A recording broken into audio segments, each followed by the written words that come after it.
measuring 40%. It's bloated. The register is not credible. It is bloated. And all arguments have been made comparing it to other nations and otherwise. So when you use the numbers on the register as it stands, it's not a true reflection of the genuine voter population of Ghana. It's a fact. It is a total fact. So if there's an opportunity to establish the real numbers and provide us integrity and credible figures at the election, why not? But we, the MPP, are saying that given the constraints that the nation is facing now, with entire attention focused on fighting COVID, and in the understanding that whatever the EC does may even have to risk COVID, because there's no time. We can't wait for the end of what we don't know. Then it means that we are willing, in the interest of mitigating risk, to accept whatever the EC says as the way forward.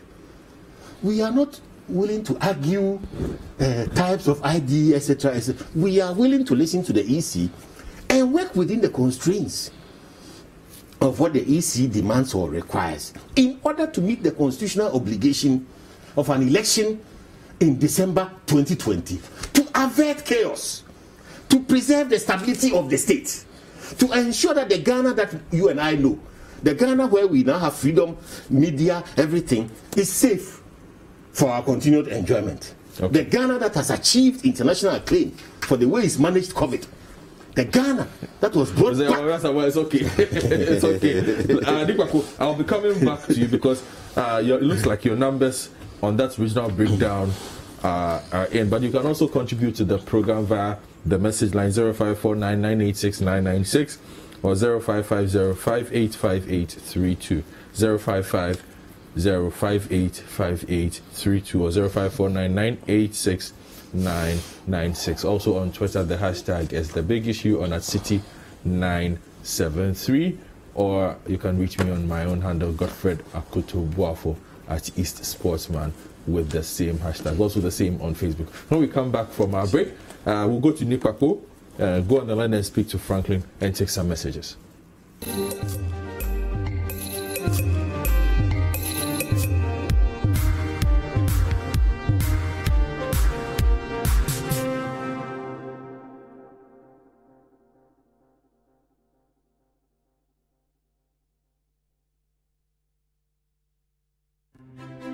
Imagine if you can get all the understanding on some of the difficult subjects you struggle with in school. As a student, do you feel dissatisfied with how hard it is to figure out the subjects you're learning? Or as a parent or guardian, do you worry that your child is struggling to understand some of the subjects in school? Well, now you don't need to sign up for extra lessons or tutors. Simply tune in to Class Act, Mondays to Thursdays at 5:30 p.m. on City TV. Class Act is a show that seeks to enable senior high school students gain a much better understanding of what they learn in school. All you need is a TV, a chair, your notebook, and your pen. Get clarity on subjects such as maths, English, IT, and science. Class Act airs every Monday to Thursday at 5:30 p.m. on City TV on DSTV channel 363 and GoTV channel 182. Don't forget your pens, pencils, and your notebooks, and tune in to Class Act, only on City TV.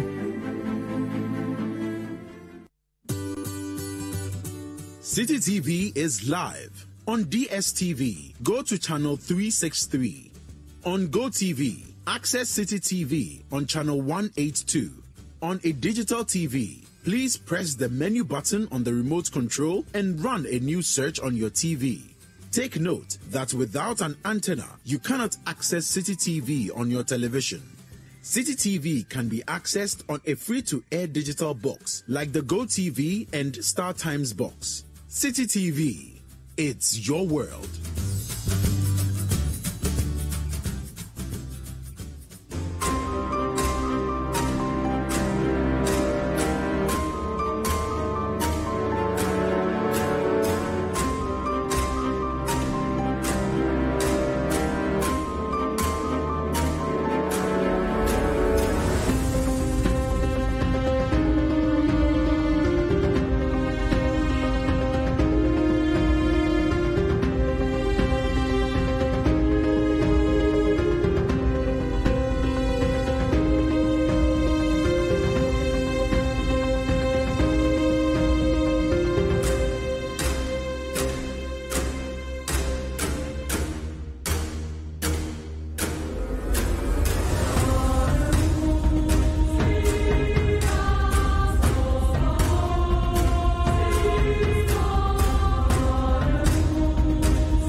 Ghana is a beautiful country.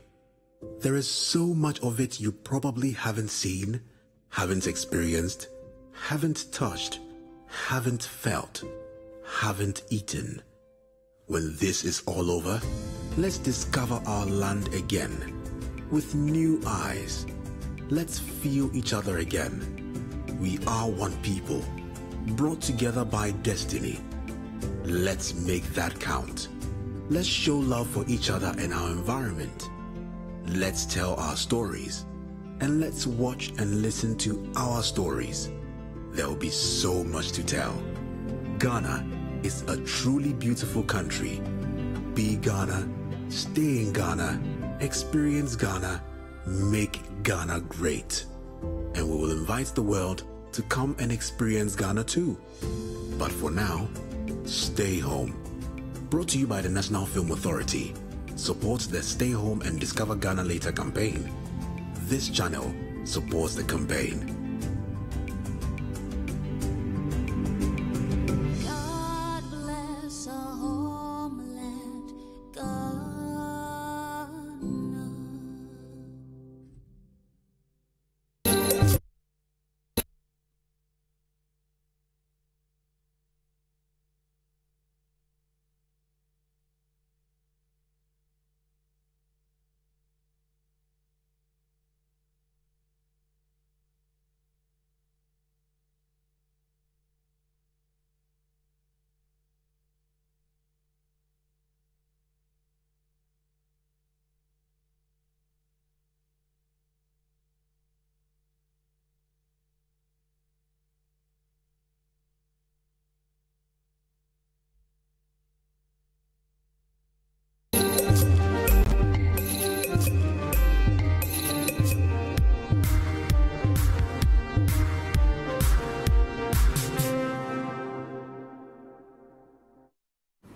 Welcome back to the big issue this morning, discussing the big brouhaha between the NPP and the NDC after the NDC made accusations that the Electoral Commission and the National Identification Authority were conspiring or colluding with the government to disenfranchise their members in their strongholds, to influence in the compilation of the voters register so that they can influence the upcoming December 2020 elections.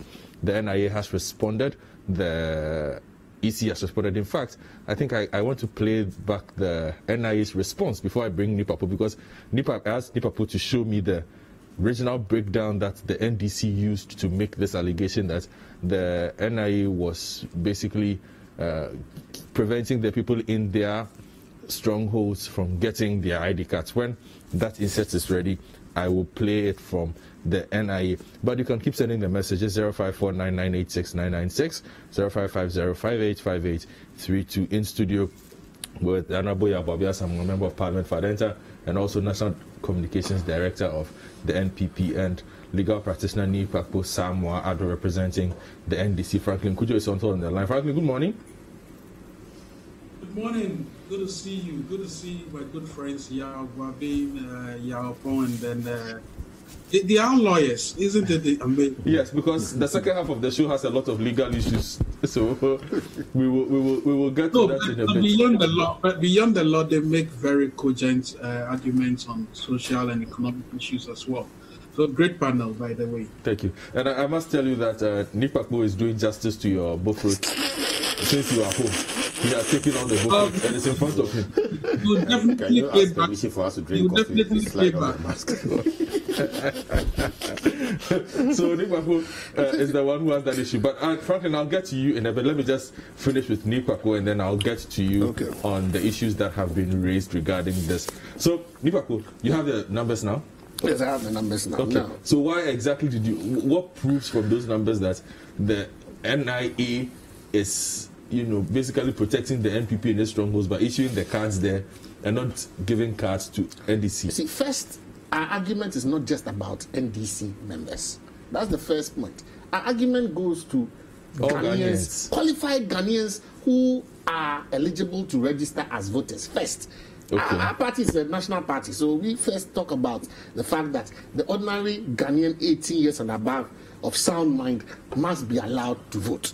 Now, the NIA's own estimate is that we have potential voter population of 17.3 million. 17.3 million. Out of which only 6.5 have been issued with the Ghana card. Only 6.5. The implication is that almost 11 million, constituting about 62% of eligible voters, do not have ID cards, the Ghana card, as we speak. That is a problem. And if you look at the regional breakdown, that is where we begin. Because look, politics is about analysis. It's about perceptions, whether you like it or not. If at the end of the day, for some reason, on election day, Ashanti region, the whole system in Ashanti region goes down, I'm sure YB will be the first person on every single TV station and radio station in Ghana making noise as to why the Ashanti region has been down from one to, so he knows that there must be in fact he will ensure that if not 70% of his forces are deployed in the Ashanti region to ensure that the Ashanti region votes come in, because that is a stronghold. Look, let's not run away from this. Volta region is our stronghold. Other regions are our stronghold. So when we see a pattern where some of these regions, especially, let's go through some of this. For example, you have Northern region, where there's a potential estimated plus 18 population of 981,947. And the cards that have been issued are 328,115. Okay? The cards that have not been issued are 653,833, over 66.59%. If you go to, again, the Volta region, you have an estimated 18 plus, that is persons qualified, as 887,906. Then you have the cards that have been issued as just 386,676. And the cards that have not been issued, over 500,000, representing 56%. If you look at even the total national figure, you're talking about 10 million plus and 62.41%.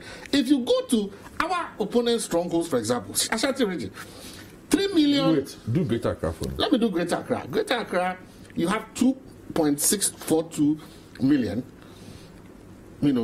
as estimated 18 plus who are eligible. Out of that, 1.1 have been, and then those that have not been issued, 1.5. So another 56.92.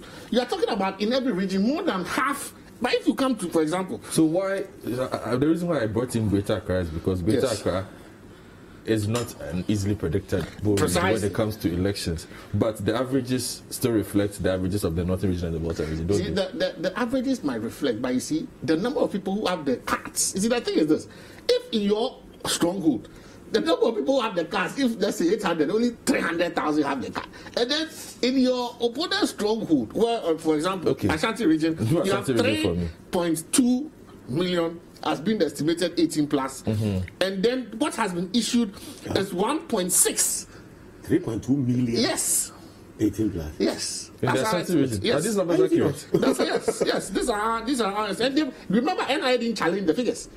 They did a press conference and said there was no conspiracy. We put out the figures as to what, because these are data that come from their own website. You can go there. The number of cars in Ashanti alone, the number of cars they have. So how many 18 pluses? How many 18 pluses do you have nationwide? We are looking at potentially. The figure we were working with. We are looking at a potential of 17 million. 18 pluses. Yes. 17 million. Yes. For a new registration for 18 plus in Ghana. Yes. Cumulatively. 17 million people have turned 18 in Ghana. Cumulatively.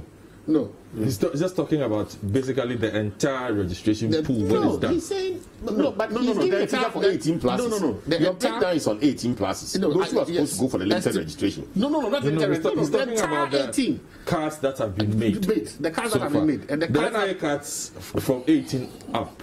18 so up. it is the entire nation. It's the entire nation. So it's misleading to say 18 pluses.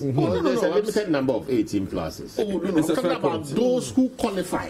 Sorry, not those who just qualified. Persons who should be on our voters register. So that it's talking about the entire register of persons who qualified to vote in Ghana. But what's our population? 33 million now. It's about 30 million. No, give or take. Give or take. 30 million. If with 17 million on the voters register. Well, that's a very high number. But you know that definitely is not everybody that will register. Certainly. Clearly, you will have people that have died and all those things. Okay. Look, but go on. I'm interested in these numbers. My point is this. I want you to do at least 5 regions for me. Oh, I'm just Volta. Oh, I've done Volta already. I've done Volta already. I've done. Do other of your strongholds and let's see. No, I've done. But if you look at even Upper West, we have a potential number of qualified voters of 708. Out of that, only 45,000 have been issued with voters ID card. With the Ghana ID card. This is the Upper East. Upper West, you have 472,391, and you have only 24,000 who have been issued. I mean, it's ridiculous. Anyone who is an election director or manager of an election campaign will be worried about these figures. And this is supposed to be the primary card for which, if you don't have, you cannot register on the new card. And you say that as a major opposition party, we see this in our struggles and we should sit down, relax, and not make noise. Then we are irresponsible. Our point is this. If you look at the Abu Ramadan case, and if you look at even the presidential election petition and all those cases, the Supreme Court had made it as one of the recommendations, the need for us to go for one card for the purposes of dealing with all our biometric needs in terms of voting, in terms of all those things. That was the recommendation. And so if the NIA had been able from 2016, you understand, to push, because that is the thing, I was surprised that, look, this is the party and the government that felt the most affected by perceived anomalies in the register and have been consistently crying that, look, they have evidence that when the election register was manipulated in a way that gave President Mahama victory in 2016, and therefore... Do you recall that Charlotte accused Amadou Sule of transferring votes illegally? Yeah, but that is there. So the point is, if you are the ones who believe that you were victims in 2016, you had a greater responsibility to ensure that this national ID card thing was taken care of at least 1 year, 2 years maximum. Because if we had that done, we wouldn't be who would be fighting the Electoral Commission if the national identification card had been done in such a way that all of us have it. At least about 90% of Ghanaians have the national identification card. We now will have a data, because you look, the national identification card has a very comprehensive database. You give a lot of information in order to obtain the card. So verifying and checking certain things like your age, where you've all the various cards you've ever had, checking your age to ensure that there's no manipulation or there's no funny tricks or you are not doubling it. Those are things that are inbuilt in their system, even more secure than I think the EC database, for that matter. Because you take your birth certificate, you take your they take almost every certificate that you could imagine and scan it into the system. Why did we fail to do what we were supposed to do? And we now have the problem. So if you want to make the Ghana card the primary card, obviously you should have taken steps to ensure that it has been distributed across board. At least 90% or 85% distribution rate would be an acceptable figure than this 64-point-something% which have not been distributed. But have you spoken to the NIA to ask, and I mean as a party, what the plan is for the distribution? But they have, look, we are in a COVID. Look at the situation that we are in, and that is what YB. No, but that is your party making assumptions. No, are you saying that we will have an election? No, nobody's saying that we'll have an election. But why don't we stick to what we know? Which is the current voter register that we have. Yeah, but it is not a voter register that exists without some work. There must be man-hours interventions on it. That is why YB's suggestion that at IPAC or at a certain level there must be that collaboration, that sitting down. I think that they are the government in power. The greater responsibility for the national security and survival of our country is with them. So the question is valid. Why didn't you talk to NIA and you accuse the government of conspiring? We have a responsibility to draw attention to things that we believe. But you did not draw the attention of the primary institution responsible. The primary institution has taken a posture. Their posture is, even with they believe that we have a problem with them and we don't like them. Come on. The point is, let me finish my point. My point is, as the political actors, you understand, we have a responsibility, and I think that the government has the primary responsibility to call the stakeholders. We have, as you put it, our national survival is at stake. If we do not, we seem to be playing with this election thing, and this one says this one and that. Yes, at the end of the day, we the parties can say, well, we are not the ones who have the responsibility to run an election. And honestly speaking, we don't. Okay. It is the EC that has the responsibility. They have what they call an eminent, advisory committee. This is the time they should be doing their work.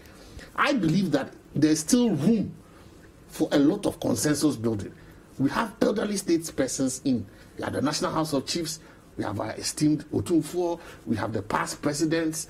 We have a number of stakeholders. I think there's a consensus. I think that there's a lot of suspicion between the various political actors, which is rightly so, because at the end of the day, our political activity is very adversarial. We haven't gotten to the point where we are growing. But there's still inbuilt institutions and opportunities for collaboration. Okay, just hold on for me. I want to hear what Franklin makes of all this, and then I'll read messages. A lot of messages have come in. Some are questions. Hopefully we can, my two guests can provide some answers for that. But Franklin, what have you made of the issue this week regarding the MPP, NDC, NIA, EC?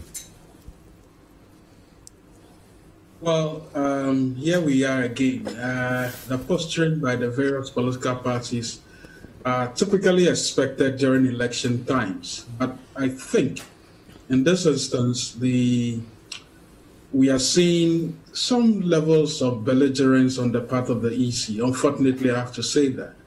We ourselves have had all manner of conversations about the EC's conduct when it came to the costing for this new register. And they've actually brought the debate to us. Because typically, as I keep saying, Imani, even though we are a governance institution, we typically do not focus on electoral issues. But when they brought the matter of cost, and that's where we were invited to the table. And I think the conversations have somehow been tabled around 2 or 3 issues. One, what's the proprietary for having a new register? The EC itself had never made that argument that the register is bloated. In fact, we've never heard any of the EC people. When this conversation began, all they kept saying was that, well, they want to be sure that every voter is eligible and that the biometric verification machine should be able to identify and indeed certify every voter. At some point, they even insisted that the 0.54% error that were recorded in the last elections, or the elections before the 2019 referendum, district level elections, were things that they thought were too astronomical. But we all realized that that was not in keeping with global trends. In fact, in some jurisdictions, even 5% error margins are allowed. In any case, we thought that the conversation was about cost. And the EC up to today has not been able to defend exactly why they needed to throw biometric verification machines or systems that we've invested so much money in. By the last count, we've invested $269 million as of 2016. And even as of 2019, we kept increasing those figures. The appropriations from Parliament, the conversations from Parliament, anytime the EC appears, all show that even in 2018, 2017, we were purchasing equipment to upgrade the existing systems, which was the only reason why they could successfully ran the district level elections, I think the referendum for the regions as well, successfully. How we got to the stage where they are now saying that almost every biometric verification equipment is obsolete just after a month of its usage, it's a bit problematic. And I think that as a conversation moves, we keep hearing all manner of arguments being introduced. Now I'm hearing that the voter roll is bloated. Well, first of all, dead people cannot vote according to the biometric system that we have. And indeed, if you are not eligible to vote as in your age, there's no way you're going to be allowed to vote anyway. And I think the other point that ought to be made abundantly clear is that Ghana's 56% voter population per national population is not out of order. In fact, India, which has a population of 1.25 billion people, has a voter population of 840 million. That's 65% of the voter roll. UK has a population of 64 million, but the voter population is 46 million. That's 72%. Argentina, 32 million out of 41 million, is 77%. In fact, Brazil has 71% of voter population per the national population. And if you look at the characteristics of our elections since 1992, we've been having percentages that are not necessarily out of range, from 47% in 1992 to 54% in 1996, 57% in the year 2000, round 2000, I think, also got us 57%. 2004, 49.6%, 2008, 53.9%, 2008 round 2 is the same figure, 2012, 55.4%, and in 2016 it was 56%. That's the voter population per the national population. So the argument about the bloatedness of the register falls flat on the face of the data. And I think in these times when we are dealing with data, we need to speak to it. The point I'm making essentially is just that the EC has never made claims that the register is faulty. In fact, they've never said that the register is bloated. All they are saying is that come what may, rain or shine, they want to change the register.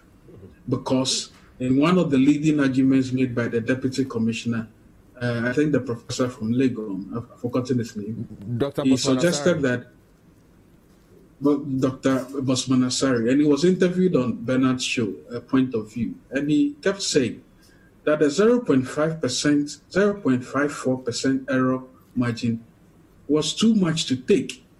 But that was impressive. If you look at the fact that successively since 2012, when we began the biometric verification machines, when we began using the machines, the error rates have reduced from 33-point-something% to 16% in 2012 to almost 5% in 2016 to almost 0.54% in 2019 when we held the the district elections. It means that the systems have been delivering over time. So continuous improvement in machines means that you're actually perfecting the use. Now, nobody is saying that if you procure new machines, you may not be successful. But as has been demonstrated in most other jurisdictions, investment and persistent, refurbishment of the machines tend to deliver superior results. And that's where we should be focusing arguments on. So finally, the point to be made is that as COVID is with us, and indeed as COVID will live with us for some time, maybe it's prudent, and it's one of the arguments we've made as well, that the EC is best when it decides to conduct a limited registration using the same verification machines or a few that will be purchased in addition to the existing ones, so that you cure the challenge of having mass registrations and all of that. But of course, someone can also argue that if COVID stays with us until the end of the year, does it mean we wouldn't have mass voting? Yes, we would. But you see, in this instance, you are erring on the side of caution in terms of saving the public purse. You don't need mass registration. do limited registration with existing equipment. Let's even accept that they are going to buy new equipment because they were busy going to buy them anyway. I think it's more prudent now to conduct a limited registration than to be thinking of conducting mass registration, especially in the face of the challenges with the identity as well. I do not understand how we make policies in this part of our world. And I suspect policy making is an arena that I think politicians and indeed, should I call them regulators or so-called constitutional mandated bodies, tend to think that because they are clothed with constitutional power, then they can decide to not just abuse common sense, but also abuse sound public. That everybody, it's important that the advice that is coming from other quarters, that be careful, so that you don't, jeopardize the peace and the sanctity of our electoral processes, must be adhered to. So for me, I worry, but it's not just with the EC. We see it in many institutions. Okay. Some public making is not equivalent to the use of public money. All right, thank you very much, Franklin. I will come in studio, but Lawyer Yaopong says he wants to make a quick intervention on this matter, and then we will wrap up quickly with Anaboya Babian Samwa and Nipapo on this matter, and then we can move on to the courts. Lawyer Yaopong. Yes, thank you. Can you hear me? Yes, we can hear you. Yes, well, not an intervention per se, just a short contribution and clarification. I heard Nipapo say so much about the national identification card or the Ghana card to make it appear as if they are also responsible for registration of voters, or as if that is what is going to be used without any adaptations or clarification being made on it by the East. Let's not forget that the NIA at the moment are registering people who are of 15, 16, and 17 years of age as well. And these people don't qualify to vote. That is the first thing. So the figures he is giving should include 15, 16, and 17-year-olds. So that has to be deducted from the figures in the first place. Secondly, the Constitution clearly states qualification for elections, and it includes persons who are of sound mind. I think we've hammered this for too long. Yes. Article 22 basic, the NIA doesn't register people on the basis of whether or not they are of sound mind.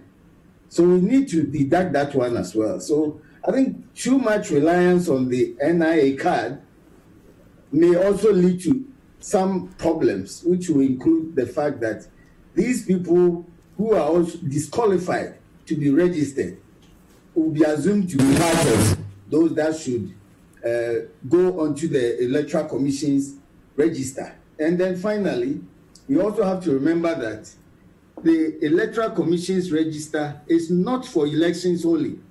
But the Tenadi case clarified that at the Supreme Court.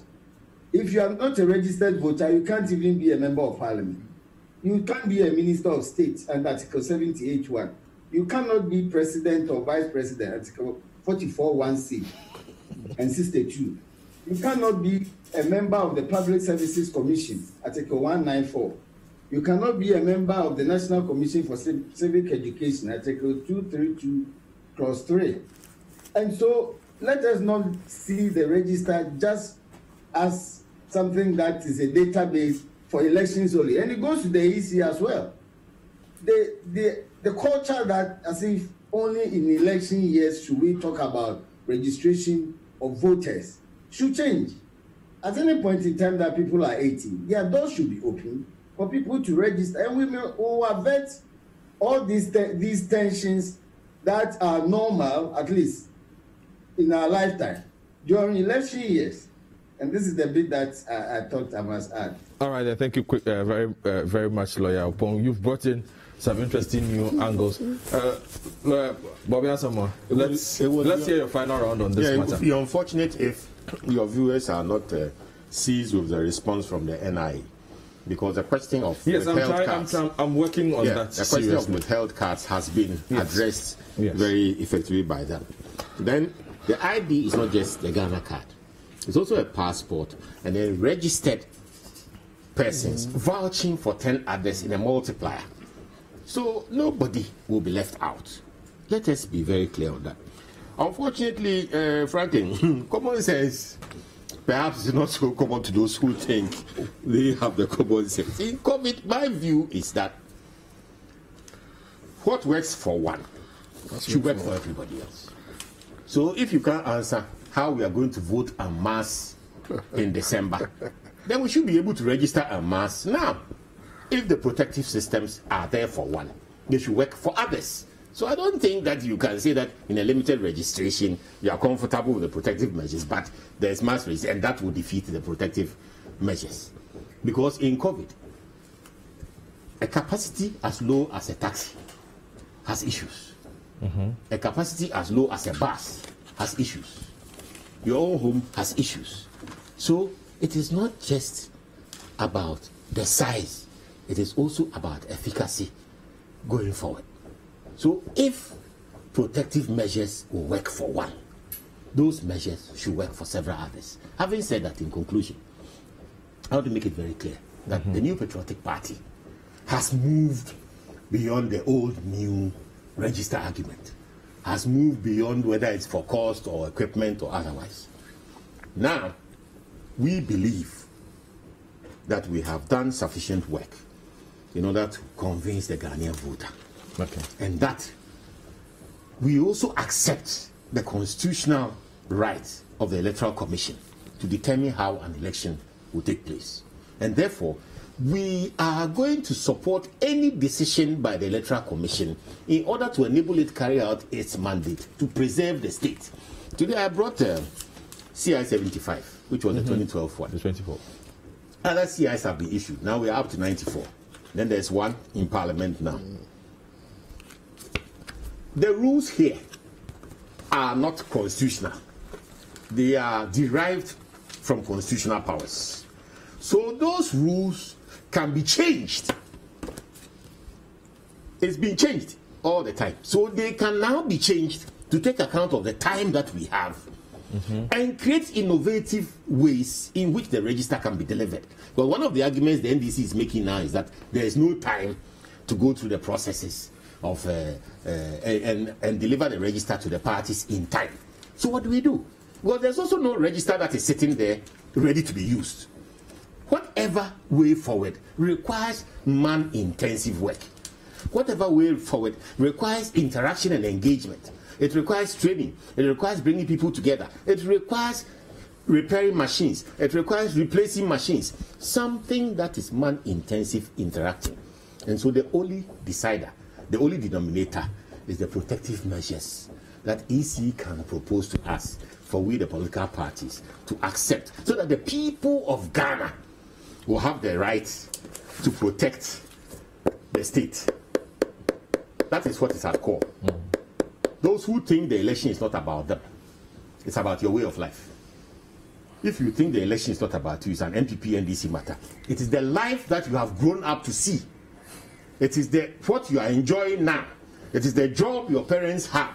It is the school you are attending. It is the university course you have. It's the friends you are making on the internet. Those things are at stake. The fast food joints. Everything that you recognize as normal since you've been 18 to 45 is at stake if by 2020 we don't do the right thing. All right. Now I've gone to the NIU's Facebook page because I'm having a bit of an issue with getting the audio, but on the claims that you made, they responded. So the key one I think has been the instant issuance, which leads to the regional breakdown that you read. So on that, let me just read the response, and then you can wrap up. The NIA says this: the instant issuance strategy is an innovation introduced by the NIU to address its perennial inability to issue printed cards over the years.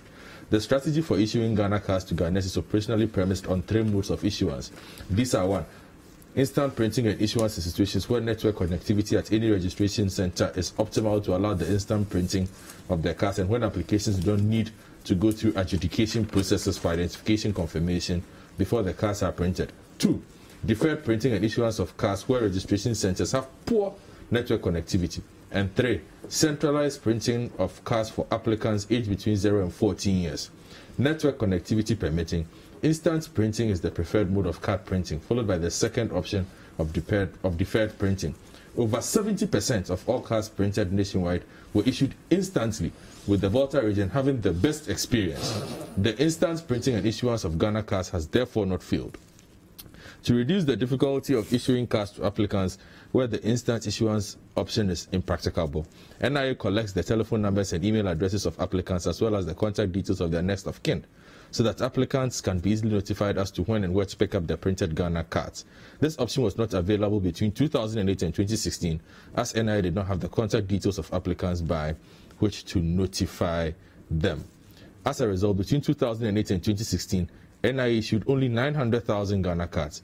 In less than 1 year, between 29th April 2019, when the mass registration exercise started, and 20th March 2020, when the exercise was truncated, NIA issued 7 million Ghana cards. A total of 127,000 are in various stages of adjudication. NIA has printed the majority of cards in backlog, which is 3.6 million cards, and is ready to issue them to Ghanaians once NIA resumes its field operations. And then on the 5th one, suppression of registration in NDC strongholds. The response from the NIA is that there is no truth to this allegation. NIA does not operate on the basis of political strongholds. NIA's operations planning is based on population statistics of each region obtained from the Ghana Statistical Service. The duration of the mass registration exercise in a particular region is therefore scheduled based on the number of residents in the region as well as the number of applicants, as well as the number of applications that can be completed in a day. The registration process is open to all residents, with the exception being persons who are not Ghanaian citizens. So I think these are the two. Okay, let me add the NIA mobilized unprecedented numbers of equipment and personnel into Ashanti region. Are you listening? I'm listening. The NDC alleges that while NIA deployed an average of 2,000 MRWs in all the NDC strongholds, it miraculously acquired and sent 5,000 MRWs, 800 card printers, 3,192 MRWs into the Ashanti region, which is MPP stronghold. And this is their response. It is not true that the NIA deployed over 5,000 MRWs into the Ashanti region. The maximum number ever deployed was 3,600, as some of the old equipment had become faulty and some of the new ones were kept at the head office and used for hot swapping when some of the equipment failed. It is true that a larger number of the mobile registration workstations and other ancillary equipment were deployed into the Ashanti region relative to Greater Accra, Volta, Savannah, Northeast, Northern, Upper East, Upper West, Ahafo, Bono and Bono East regions. But the same number of equipment sent into the Ashanti region was also sent into the Western, North, Central, clustered as one NIA operational region, and the Eastern region. As noted earlier, these decisions were influenced solely by population density and equipment availability. Based on operational realities on the ground, NIA requested for additional equipment in July 2019 in order to scale up operations and received same in October 2019. Some of the new equipment were deployed to the Upper East, Upper West, Bono East and Ahafo regions, also clustered as one NIA operational region as soon as they were assembled, loaded with software, tested and readied. By the start of the mass registration exercise in the Ashanti region on 11th December 2019, most of the equipment were technically ready for use. It's a very long explanation, but I think this captures the thrust of the matter. So, Kwaku, you have 5 minutes. You can wrap up everything, and then we move on. I'll take even less than that. The point is this.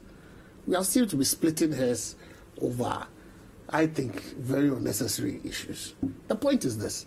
Have you been able to deliver cards to the 64% that we have listed, the 10 million plus persons who have been registered by you but have not been given cards? That is the base question. But they have explained. It's excuses. Nobody is interested in the excuses. The point is this. You say someone should come through a process, and at the end of the day, if he's able to go through a process, you would give him a product. If the person has not got a product, what is the point? They say they've issued 7 million and they have 3.6 million to issue. And you are talking about 64% not issued, and you are talking about excuses. See, your figures are more believable than that of the NIA. But he has not challenged the figures. He has not challenged the figures. He's not said that the figures we put out are untrue. But they are simply also saying that basically, once the current situation is lifted, they have 3.6 million cards that will be issued immediately. Listen, that takes your number up to 10 million. Yes, they don't have to have 17 million cards. No, listen, they have other means of identification. Listen, they have. The thing is this: they talk about the issue where they have cards that have not been, because of satellite connectivity and all that. They have to take their time, produce it, and then give it to you. And there are those that are in adjudication. And those that are in adjudication. The point is this: streamline. You see, the thing is, if this is going to be the primary card for the purposes of an election registration exercise, the person must have access to his card. Basic. 10 million cards have been issued. If you estimate 17 million, 7 million have passports, they can be vouched for. What's your problem?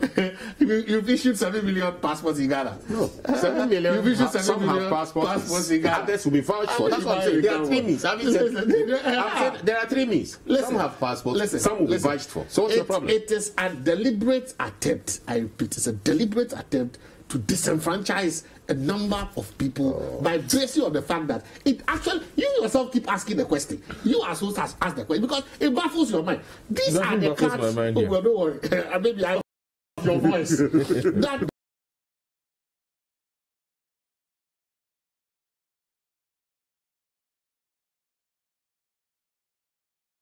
that have been held since 2016. If at the end of the day we cannot say that those people that voted were qualified to vote, if you want to reform, you have a responsibility to ensure that the process you are using does not disenfranchise persons, and that has been an argument. If you are going to, and one thing must be made clear: we are not saying that we are unable to change our minds when it comes to the issue of the new voters register. We are a political party. We are bound by the laws of this country. However, if we are going to bring in a new system, we as the main opposition party must guarantee and ensure that the process is transparent, the process accommodates everyone.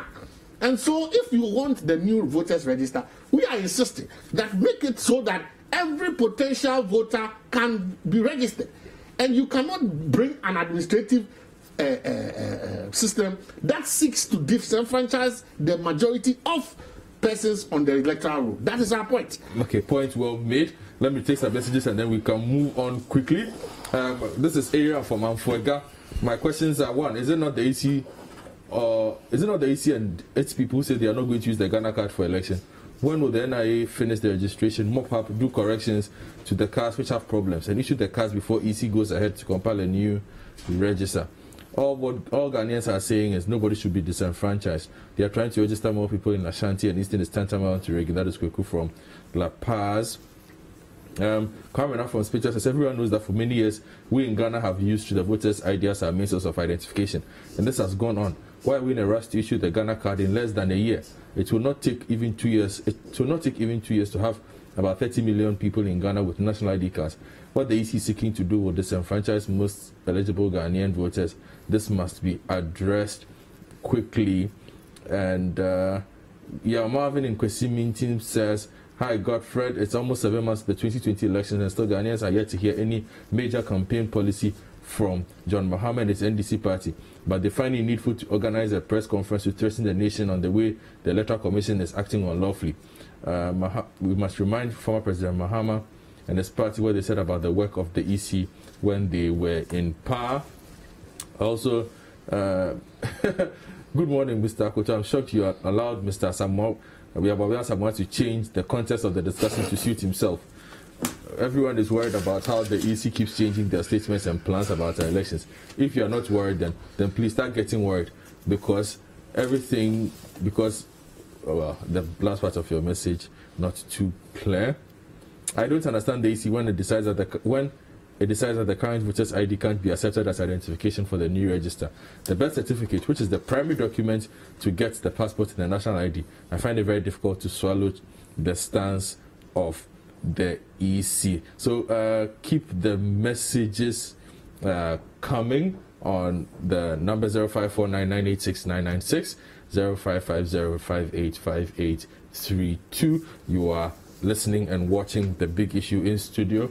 the Honorable Yababi Sama, Member of Parliament for Identity, and also National Communications Director of the MPP, and Nikwapo Samoa Ado on the line via Zoom, Franklin Kujo, President of Imani Africa, and lawyer Yawopong. And we are now going to enter the legal space, and we have 3 lawyers on the show today. So I will start the conversation though from lawyer Yawopong. Now, this week was a very touchy week for Mr. Martin Amidu, because the week started when his fate was going to be decided by the Supreme Court. But on Tuesday, he had good news, because the Supreme Court, by a majority decision of 5-2, said that Mr. Amidu was eligible to operate as special prosecutor, as his appointment did not contravene the 1992 Constitution. Now, the suit was filed by Dr. Dominic Akuritinga Ayine, who is also a member of Parliament. He's an MP for Bolga East, a former Deputy Attorney General. And the majority decision came from Justices Kwesi Eniyaboa, that's the CJ himself, Paul Bafo-Boni, Samuel Kiema Fusao, and Namigacha and Professor Nia Shikote, while Justice Nasiru Sule-Gbadegbe and Agnes Doji dissented. And after that, we heard from Dr. Dominic Ayine, who expressed his disappointment about the ruling. We've also heard from other lawyers who've written and said this could set a precedent that might come back to bite us. Others have also said, well, this is the correct interpretation of the Constitution, and it is high time we separate such office holders from the general populace. So we'll hear Dr. Dominic Ayine. He went to court, so let's hear what he has to say, and then we can begin the conversation. Yes, I must say I am extremely surprised by the decision of the court today, dismissing my writ by 5-2 majority in favor of the Attorney General. As you would all recall, this was a writ challenging the appointment of Mr. Martin Amidu as a special prosecutor, and the basic argument of the writ was that Mr. Martin Amidu, at the time of his appointment, was 66 years old, and by the Constitution, especially in Article 199 of the Constitution, I argue that he is above the age for appointment into the public service. And my point was that the office of the special prosecutor falls squarely within the public services of Ghana. And at the age of 66, he was above the mandatory age of retirement of 60, and then also the voluntary age of appointment on contract of 65. Unfortunately, the precedent that is going to be set will allow for appointments of persons who are over the age of 65 years. Persons who are 70 years of age can be appointed into the public service after they've retired.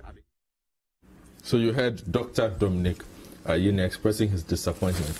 Lawyer Yawopong, let me come to you before I come to my other lawyers in studio. What did you make of the ruling? And I know the opinions have been different on this particular matter. Well, thank you very much. I think, first of all, we need to commend persons who come to the conclusion that there are disputes in the public, and if those disputes are resolvable by law, the best place to go is the courts, and especially if it's a constitutional dispute, so to speak. We all know that it is the Supreme Court that has the exclusive jurisdiction to determine those disputes. And I mean, the lawyers know that the Supreme Court is not an easy place. You just decide one day that you just going to place a case before them and to prosecute that case. So it takes both spirits to go there. Whilst we encourage the rank and file to be bold enough to go to all the courts, especially where, as I always say, we are lucky enough to be blessed by judges who are fearless, who are bold, who don't determine matters according to people's status in life, whether you are powerful or not. People have lost cases against the state. The state has also lost cases against even unknown individuals. So that said, in the first place, I was able to get bits of the arguments that Dr. Aini, on record, one of my best teachers. And I read it thoroughly, and I also had the opportunity to read portions of what the Attorney General through Godfred Akoto, Honorable the Deputy Attorney General, and their team also brought to the court. I wasn't surprised with the majority decision because I fully share in that decision, in the sense that I think that to some extent the plaintiff, Dr. Aini, may not have adequately addressed the issue of the other category of persons who are also public office holders as defined by the Constitution. And to that extent, I was not expecting that the majority decision may have been different, even though reading the judgment and the certified copy has been made available. I was surprised at the depth of the knowledge, legal knowledge and principles that have been expressed and explicated by their lordships. And I find it highly insightful, because if the decision had been that the office of the special prosecutor or the appointment of the head of the office of the special prosecution division of the which has been created were to be like the normal, and I've used normal in terms of what we know, the usual system that we know, the public services and the rest of them, I think we would have had some problems with other persons also who are defined to be part of the public services or the public office holders, because public office is defined by the Constitution, Article 295, to include an office, the emoluments attached to which are paid directly from the consolidated fund or directly out of monies provided by Parliament, and an office in a public corporation established entirely out of public funds or monies provided by Parliament. And so then how do you classify that? Also, you have to also note that the word include or includes has been the subject of determination, judicial determination, even by the Supreme Court, and has clearly underscored the need for us to also use other principles, and without sounding technical, they use them generic rule and things like that. But then it means that the window is not closed, and that is why the use of the word include is very, very important. So when they said it includes, and then at other parts of the Constitution, it has listed the public services.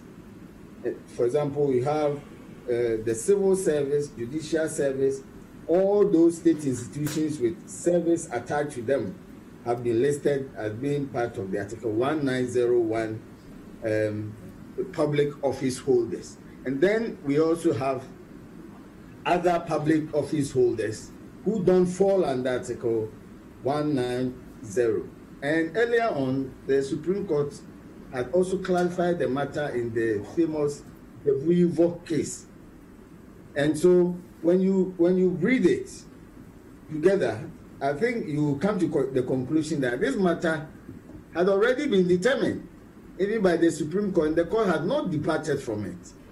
But it appears that that may not have been, or the plaintiff in particular may not have adverted his mind to it. So in the nutshell, in my view, if you ask me, I think that it is all well and good for us. We are expanding the frontiers of the Constitution. In fact, students are very much excited about it because both sides, even the, and I'm talking about the majority and quote and unquote the minority side, the dissenting opinion, they are very deep indeed.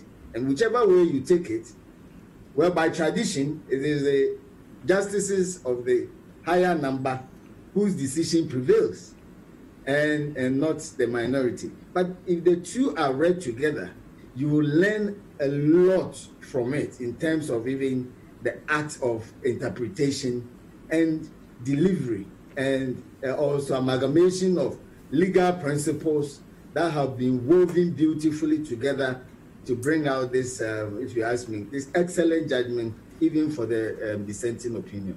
Okay, thank you very much, Lawyer Opon, for that one. Let me come to you, Lawyer Boabia Samoa.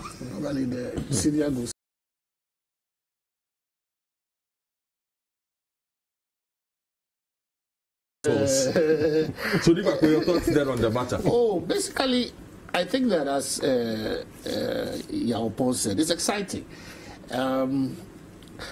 If you are a student of jurisprudence, you would understand the fact that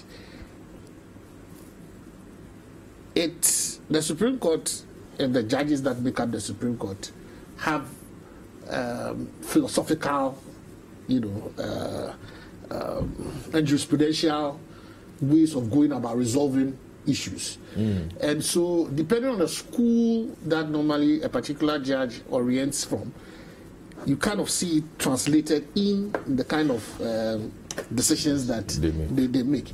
And also the particular rule of interpretation that they may want to adopt. If you look at the majority decision, they took it from the purposive interpretation, or what we call the modern purposive interpretation, where they refuse the Constitution. They wouldn't look at just a particular clause and read it in isolation, but will probably look at the entire Constitution as it is, look at the various clauses that deal with the particular issue at stake, and try to forge a meaning or an interpretation that ultimately does not, in their opinion, lead to an absurdity, or that does not, that actually makes a progressive, a progressive interpretation, yes, and the intent of. So, unlike the literalist who will say that, look, this is the wording of the law, and we would interpret it strictly and not look beyond that.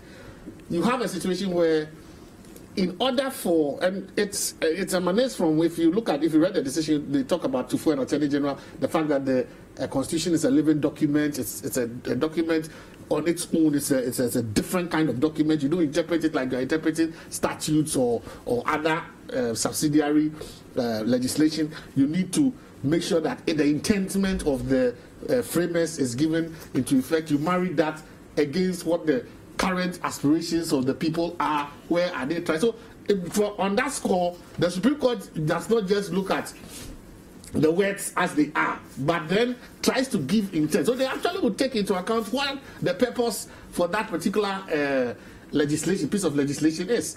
And if a majority of the judges are prone to that school of interpretation, then they would, even if the word says, that's where they are able to even go and rewrite the very activist judges can actually rewrite the Constitution. And if the purists will say, oh, the Supreme Court or the judiciary is just supposed to interpret, but activist judges who feel or who want to employ and deploy the techniques of the modern purposive approach would actually even take the step further of actually putting words in the Constitution that will arrive at that particular purposive interpretation. So in this particular case, what basically then happens was the plaintiff comes in with, I saw a very hard literalist interpretation of the provisions of the Constitution, which for him were clear. Public service, the retirement age is 60. If you are going to be given any extension, 65, period. The Deputy Attorney General, to his credit also, then sought to say that, look, there are different categories of public servants or public office holders, So there was a debate as to what constitutes public office and all that. But at the heart of it is, and in truth, we have different ages for different categories of public offices, because even for the judiciary, you have for Supreme Court, for High Court judges is 60, I believe 62 or 65, and then 65. 65, and then up to Court of Appeal. Then Supreme Court is 70. So within the same constitution, even though that person is a public officer, that person has a different retirement age. On the Auditor General, it was also 60. You understand? The constitution, the Honorable went to court. What's his name? The former Peace Ofori. Went to court, and the court said the retirement age is 60. What perhaps must also have informed the position of the plaintiff was also in respect that the conditions of service, because the OSP, the Office of the Special Prosecutor, is equivalent to a Court of Appeal judge. And so perhaps if you look at the conditions of service and the age of retirement of a Court of Appeal judge, perhaps that should also influence the adjudication of this particular matter. So the plaintiff was looking at that particular provision that says that all public servants must retire at 60, and if you are even being given an extension, 65. Now, if Mr. Matiamidu was 66 at the time that he was appointed, then automatically he is disqualified on all frontiers, in his opinion. So let me go and challenge this appointment at the Supreme Court. The Supreme Court looked at it, a majority of them looked at it and said, look, if we look at the architecture of the Constitution and we look at the various ages, and there is, in their opinion, no attempt by the framers of the Constitution to prescribe a one-fits-all situation for public offices, and that if you indeed look at the fact that ministers have no age limit, there's no age limit for ministers. If you look at the fact that there's no age limit for the president, if you look at other categories of public officers who do not have age limits, then you may not be, it may not be the true intent of the framers of the Constitution to have a one-cap-fits-all for public officers. And that, of course, there must be some flexibility to allow for the deployment of skills and skill sets when it comes to the employment in the public service, especially if you are looking at what the purpose of this particular office of the special prosecutor is supposed to deliver. So they will give a purposive interpretation which will accommodate the intent of what what Parliament and the framers sought to do. Okay, Nico, hold on for me quickly. Okay. Let me just take a quick break. Nico, who can wrap up? We can hear from lawyer Boabia Samoa and then Franklin Kujo on this matter.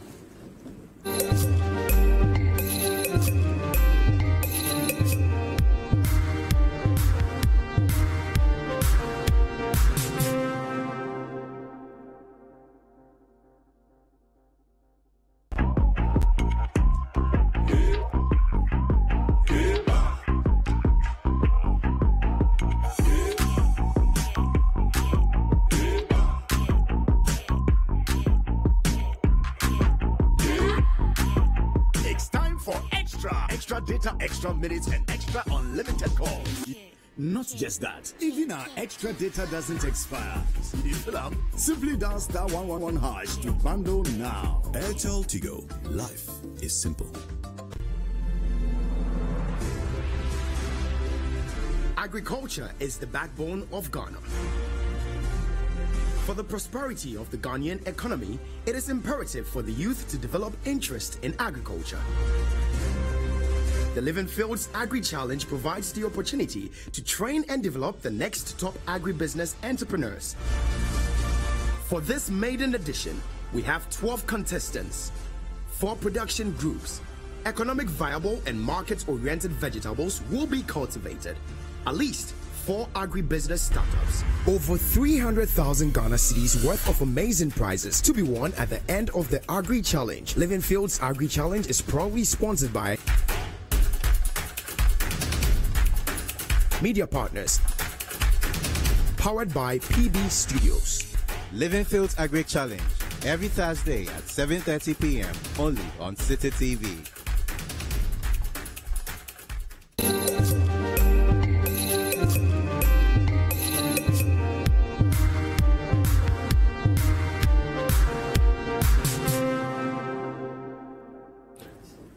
Welcome back, and I will read more messages. My good friends on Twitter are asking me why I'm not going to the messages. Calm down, I will get to you in a minute. Quickly wrap up on your submission, and then we'll hear from Lawyer Bobby and Sama. So, if you also look at what the minority said, expressed by her ladyship, Justice Doji, I think it was a very powerful dissenting opinion because it was very powerful. She was of the opinion that this was an act of parliament, and therefore one of the aids of interpretation is to look at the intention of parliament. So she went to the Hansard, and if you look at the Hansard and the debates that occurred in parliament, there was clear evidence that there was every intendment for that particular office to be deemed to be a public office within the understanding of that particular provision, which I think is Article 191, if I'm not mistaken.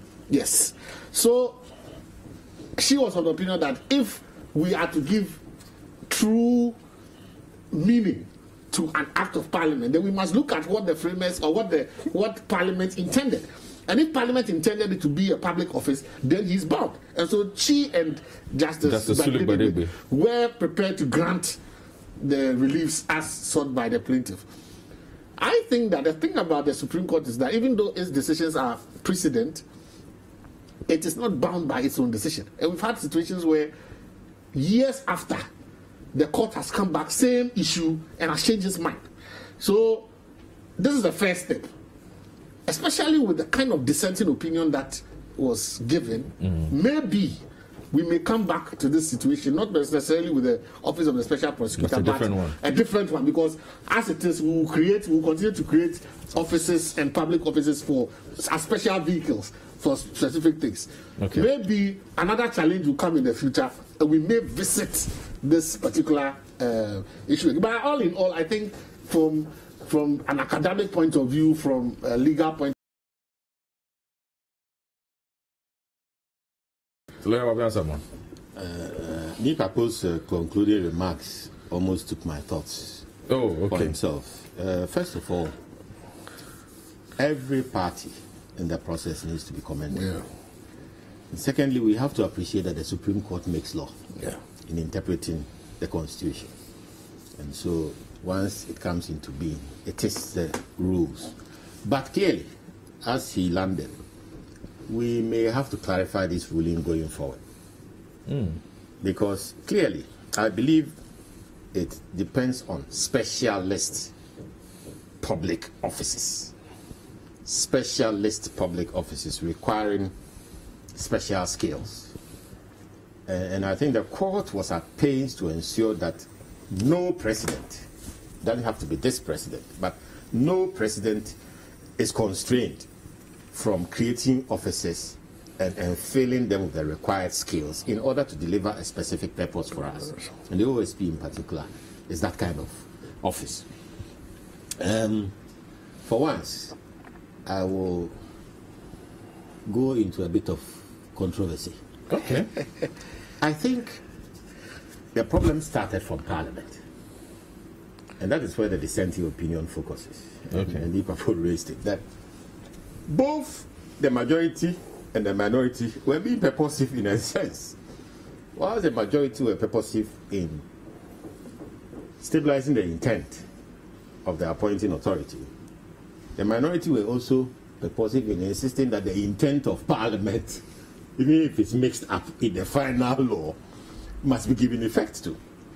Well, in that law, and I was privileged to be part of the process, right from the beginning to the end, the question of appointment power and tenure.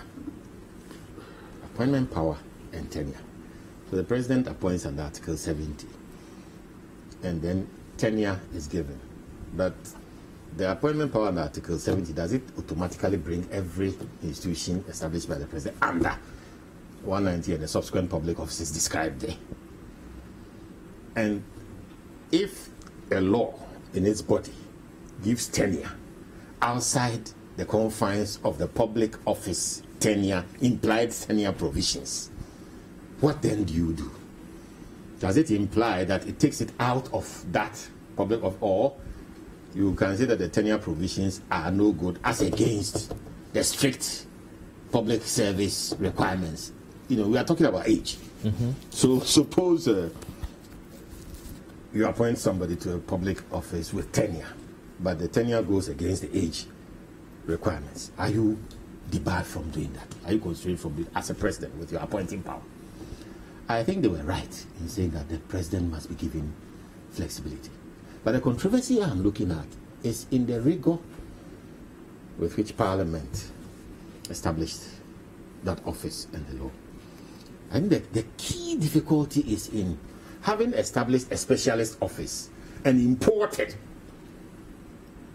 the standard structural requirements into the law. And that's where the whole problem starts from.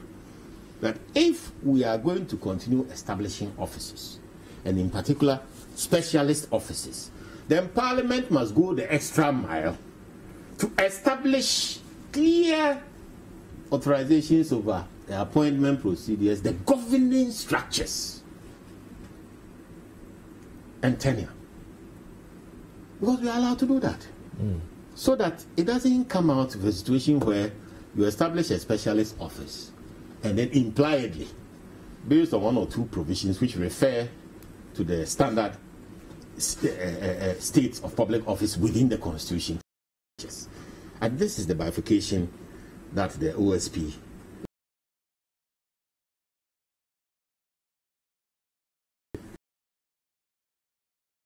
and change matters. And so going forward, Parliament should be more nuanced in using its powers in the Constitution, in creating things. Because in my short time in Parliament, I think sometimes we're a bit mechanical about some of the things in the Constitution that ought to be or guide us in our lawmaking. If you take something literally from the Constitution and put it in a law, and then you create other things which are not in the Constitution and amalgamate them, then you could have a potential situation where you are bifurcating and clashing the intent and purpose of what you have done. And that's exactly what happened in the OSP, in setting up the OSP.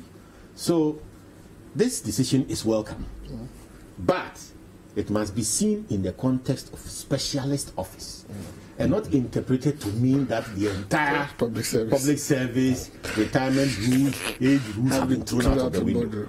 Because some people also have that interpretation. It is not right.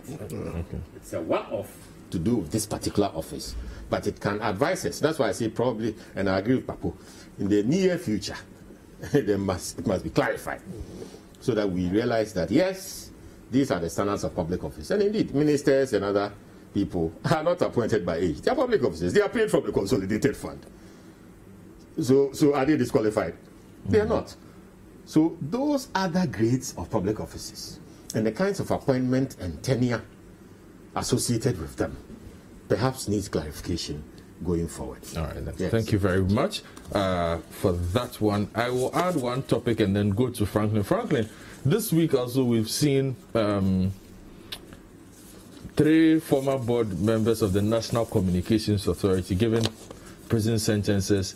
One was given 6 years, 2 were given 5 years each, and we are looking at Mr. Eugene Bafo-Boni, who got 6 years, while former DG William Tetetevi got 5 years, as did Alhaji Salifu Mimin Osman, a former Deputy National Security Coordinator, who was also sentenced to 5 years. They were found guilty on the charges of conspiracy to willfully causing financial loss to the state. That law comes into play again. Contravention of the Public Procurement Act and intentionally misapplying public property. And if you read the highlights of the judgment on the day, the judge made a lot of very profound statements. I'll try and find that document and be sharing as the program goes on. But Franklin, there are those who have said, well, yeah, the NPP had said they came into power on the back of corruption. This was one of the major cases that they had promised to deal with. 4 years, 2016 to 2020, the Attorney General has finally seen this case through. Well, first of all, let me just share a very non-legal view of the Matiamidu's case, and I think I'm entitled to that if the lawyers would allow me. Let me just say that I yield to the common view, in fact, the very erudite view that specialist skilled persons ought to be considered for certain kinds of positions. And I like to see that replicated across even within cabinet, because typically we've seen over time, over successive governments, usually the expertise that you expect within certain ministries are not necessarily seen. And you need that sort of, some sort of assessor generals who would sift through decisions that have to do with big budgets, for instance. And those expertise may not be found within the political sphere because of the constraints of our constitution. And so it's important that we allow specialist persons to be elevated to those kinds of positions. Of course, it doesn't mean you need to blow the numbers, but it is, if it is for the sake of value for money considerations, and typically in the case of the special prosecutor, to deal with certain specialized cases, well, then so be it. But I tend to think that some of these legal issues, I do not want to see them as impediments, political impediment in the line of duty of the special prosecutor. I'm more worried that the special prosecutor before this case was actually being harangued with a lot of impediments and emanating from, I suspect, both political classes. And I do not see that to be something that is productive. But this was expected, you see, to be able to prosecute a highly elitist case like the ones involving the NCA, for instance. People were wondering why it has taken years. Those cases could be candidates for the special prosecutor, but don't forget, these specialized cases are against persons who have had the benefit of political office and have made connections in terms of high-powered legal brains. And so they are able to have deep pockets to fight these cases, sometimes for years. And so you do realize that the cost of corruption, indeed, while it is also important to allow the wheels of the legal wheels to proceed gradually, it appears as if we always get to know after the fact, when the very grandiose act, the grand act, and sometimes theft have been already concluded and then proceeds shared. In this case, though, what is instructive is that the accused persons were rightfully, should I say, sentenced, and they were also asked to, their assets have been seized in order to pay back or claw back the money, which is a very useful thing. What hurts me, though, is that when all these things are going on and you have civic actors who raise red flags, typically the bravado of political actors is that go to hell. If you recall, this NCA case in particular, the NDC time, Imani especially raised issues about that particular contract, raised issues about the Suba contract, AfriWave, and all of it, received enormous airtime on very, at the time, opposition newspapers like Daily Guide and the rest. They were all over praising us. And I thought that at least the political class would budge, but they never did. Until power changed hands, and fortunately, we are seeing these convictions. The point I'm making is that I'm not exceedingly happy. Well, I should be happy that some retribution is being exacted, but I do not see I'm not exceedingly happy because we only tend to get results after political power changes hands. And I think it's enormous warning to persons who have conducted similar businesses, like the Carnegie GVG, which is $178 million, monumental amounts. And I've been hearing the actors say that they are saving us money. Look at the pattern of Carnegie GVG, look at the pattern of the NCA scandal involving the likes of the guys who have been jailed. Same photocopy. I do not see how under so-called emergency, you go for some idea that you want to save revenue, shows zero revenues, And at the same time, we are bleeding almost $1.5 million every month since the contract came to pass. All I'm saying is that this is not political equalization. I'm at pains because the problem with corruption in this part of our world is that until power changes hands, you do not see the bravado, the activism with which these things are being done.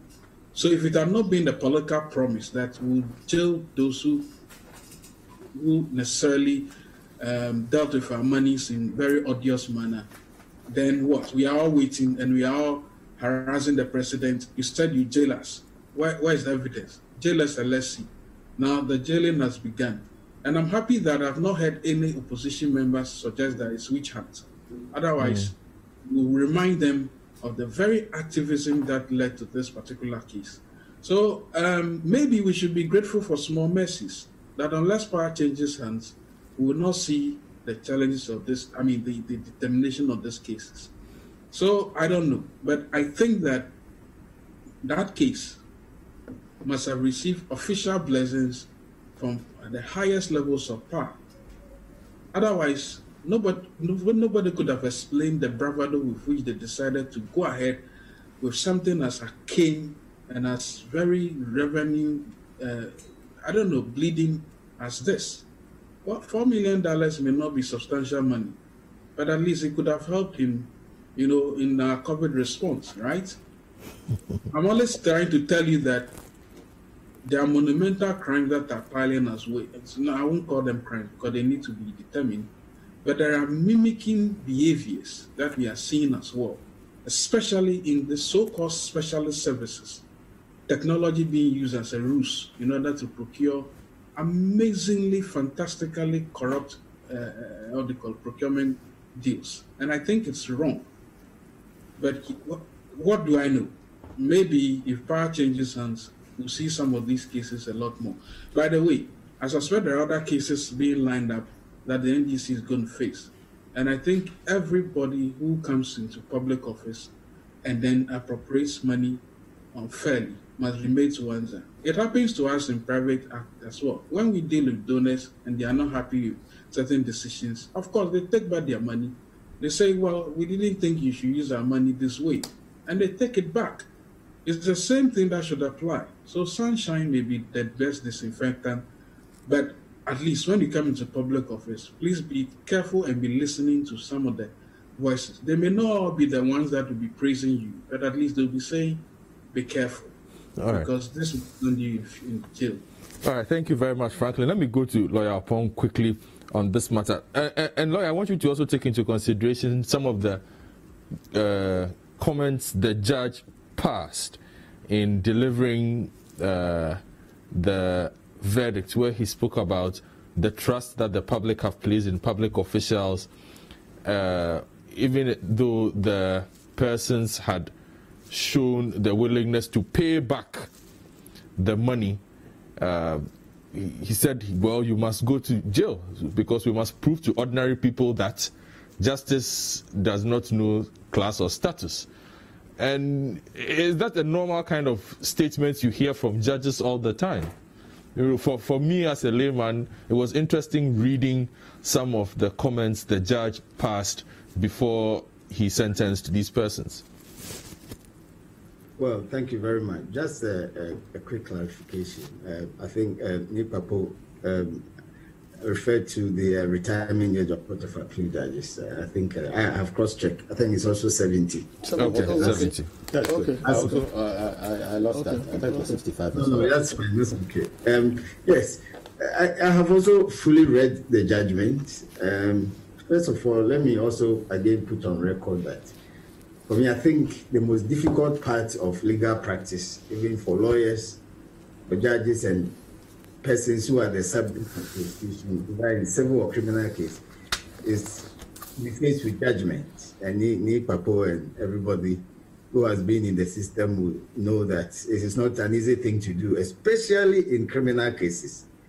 Papo has been at both ends before, as prosecutor and also as a defense lawyer. And it is not a time that anybody relishes. I don't think even a judge relishes that situation. But based on the facts and on the law, judges And of course, the oath they have taken, judges give these decisions. So they also have a duty to ensure that reasons are given as a foundation for their decision. And these reasons do not have to be solely based on written law, because after all, the Constitution even recognizes what we call the spirit, which is unwritten law, but which are very congenial or very appropriate for a congenial development of our democracy. So when you read such profound statements or declaration from the judgment, you see that the judge or the court was just doing exactly what they are asked to do, part of their function. It is true that where an accused person, I prefer even the defendant, I think it's better, in a criminal case, confesses that by his actions or inactions, some monies belonging to another, in this case the state, has been either misappropriated, misapplied, or so the state has virtually lost some income. The law permits that he may be allowed to pay these monies. In fact, the Special Prosecution Act, the Office of the Special Prosecution Act, has again specified that clearly, expressly, as the Courts Act also. But that doesn't mean that it automatically exonerates you. It only confirms that you have committed an offense, but you are prepared to mitigate the consequences of that offense, in my view. And so when the judge comes to that conclusion and makes those profound statements, he was only confirming that, well, your admission or confession aside, and in the case of one of them, I think there was an initial admission or confession. Yeah, that was the board chair, Mr. Bafuboni. Well, okay, well, you say so. And also an indication that the monies may be refunded. Then subsequently from the judgment, another sworn statement was given. I think the word used is dangerously, if you like, denying the very confession that had been given. Perhaps, I mean, confessions are given normally, but sometimes people recant it, perhaps based on allegations of undue influence and so on. I can't see that one in this context, at least not in the judgment.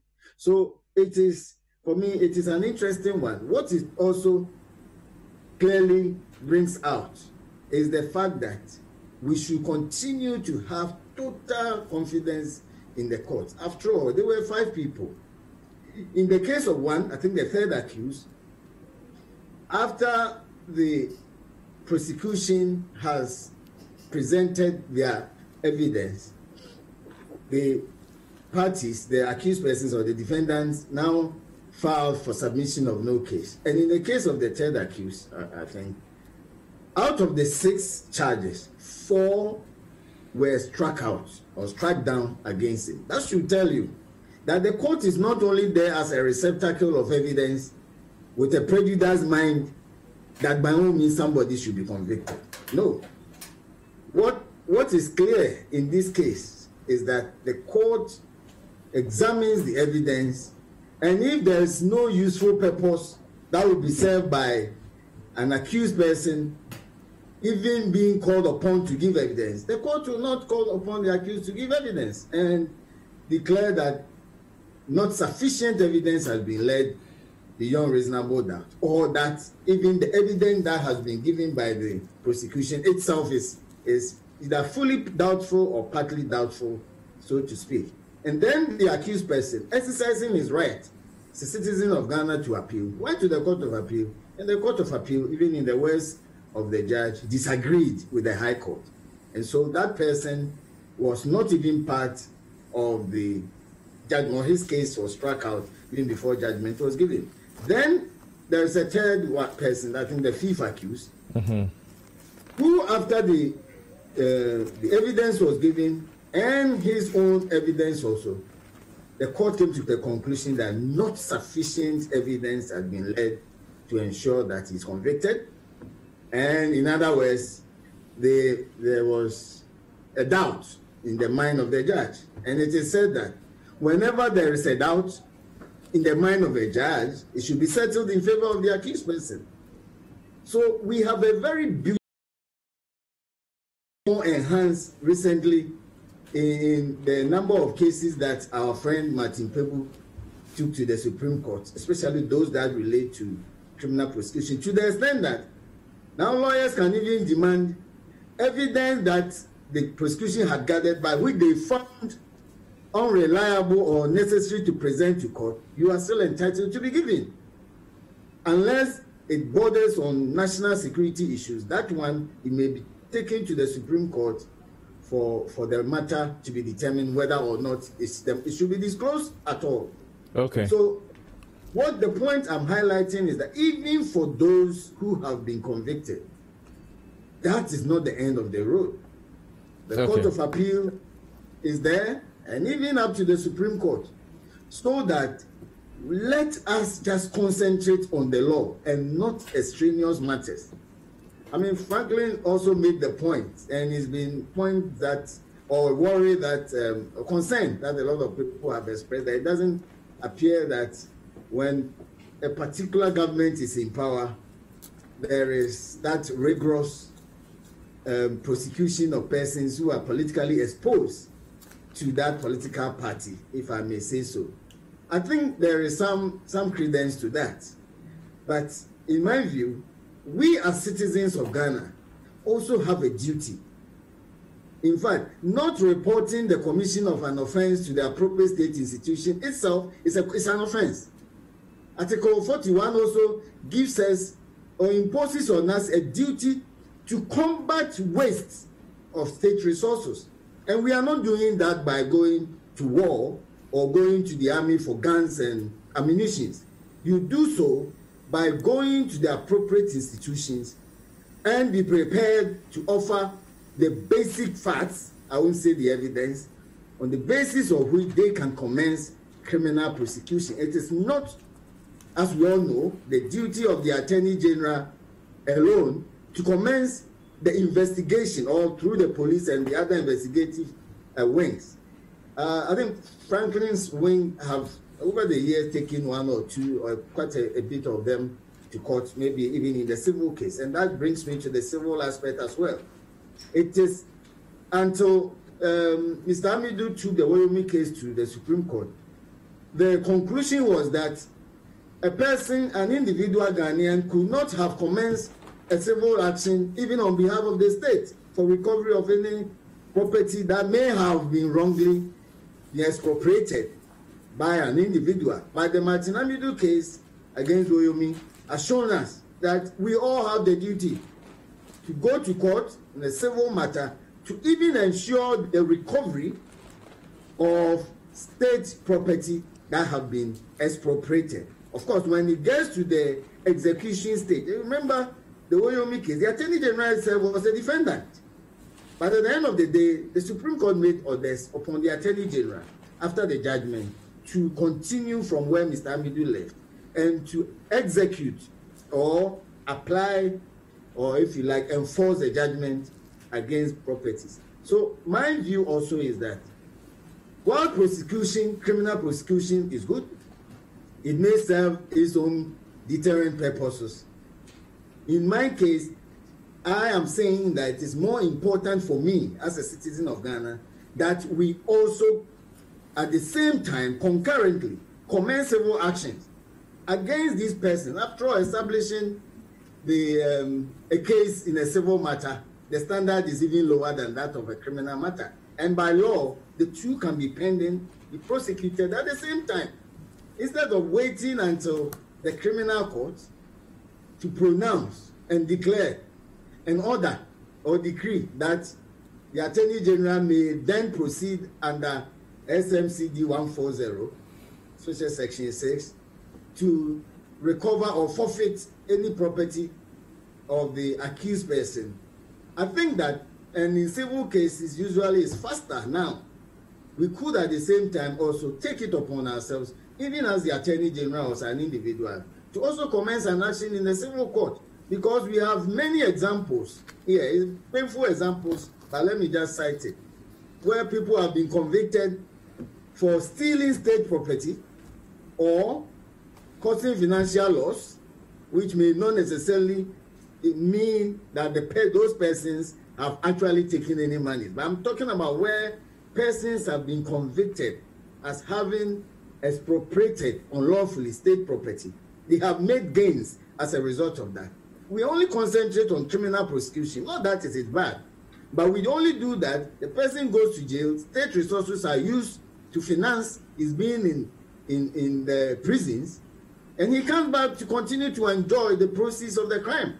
And in that case, and sometimes they are even pardoned, and the pardon will not also mean, of course, the pardon, depending on the type, may also mean that the person in the first place, the offense has been taken away and the punishment for it and all that. But then some of these persons are subsequently given even juicier state functions or state office, public office, and they continue. And the monies they have invested, which the court have already declared they were expropriated, I shudder to use the word, they were expropriated unlawfully, are invested. So there is incentive for people to steal state properties, this time I will use the word, because it's just a matter of going to jail for maybe 5 years. At the end of the day, it may not even be 5 years, or you come back. So you weigh against both sides. And finally, I think our authorities, especially the government and then parliament, should start thinking of even non-custodial sentences, but which cause even more embarrassment to state officials. Let us go on for some of these non-custodial sentences, where you get a very reputable person who has been convicted, now sweeping for example, the Atamis high road every morning, for people to then also have a national database where we will publish the names of persons who have been convicted and, of course, who have fully exhausted all the remedies available to them to the highest court. And then, as it is done elsewhere, this will be sufficient deterrent.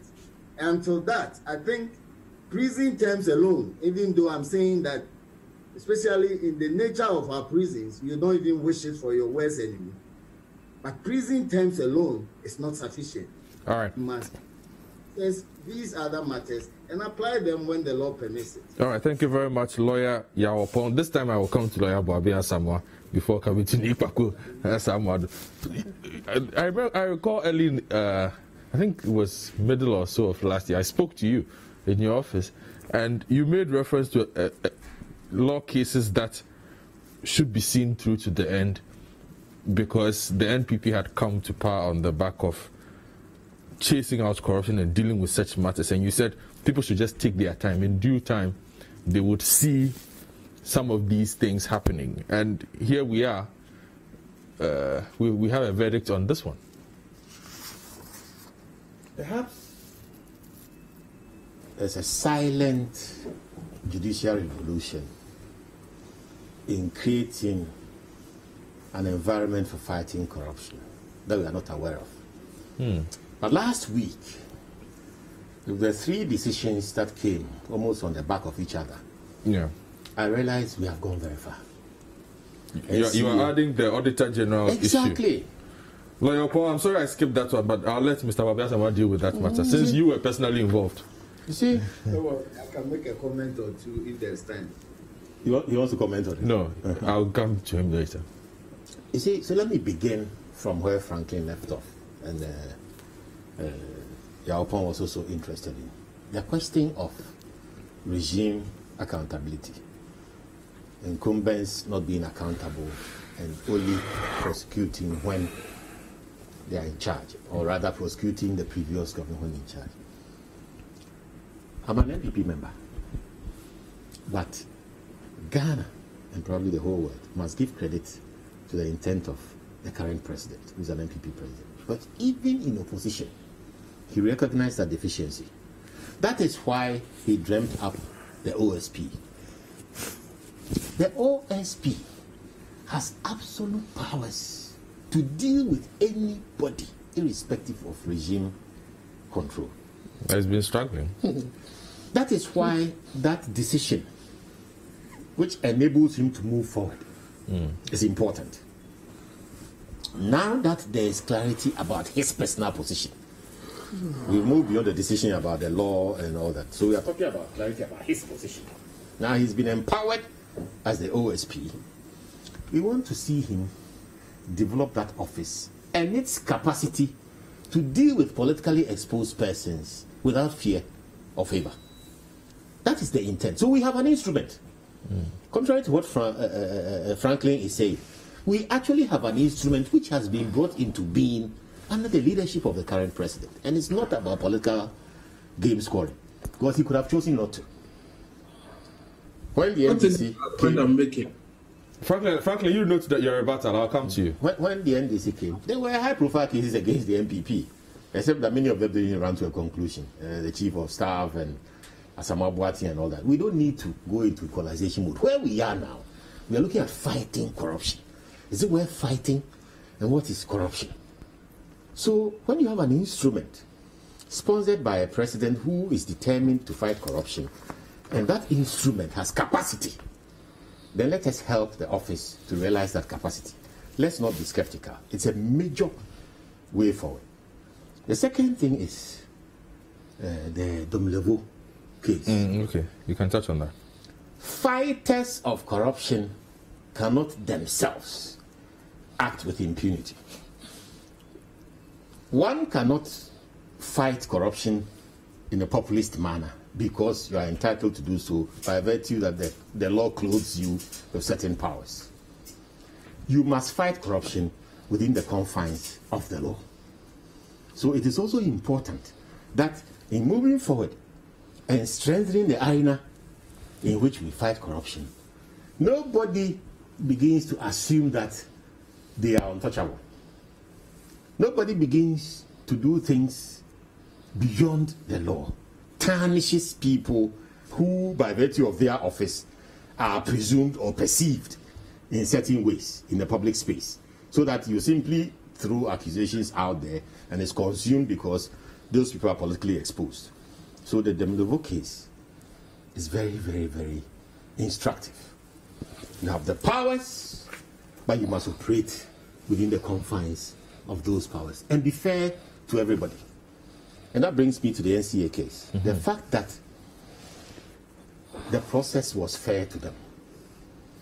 They went all the way to the Supreme Court when they had to, and they managed to secure a ruling where they had pre-access to all the documents that were going to be used against them. That's fundamental. You couldn't be heard more than that. You are pretty aware of what is going to be put against you. So the process has been fair to them. We need to strengthen that process with a bit of speed, because it is said that, like you said, people have been impatient. People want to see, including the bank cases. The other cases, people want to see results. So the judicial system must be strengthened in order to deal with these matters judiciously while still being fair to the parties. But a second strand through the NCA case is the further clarification of what would be seen as corruption. So one of the difficulties we had with the OSP law was what is corruption. We still haven't defined corruption very clearly. We see it, we know it, but we haven't defined it effectively in law. So in the OSP case, it says procurement related.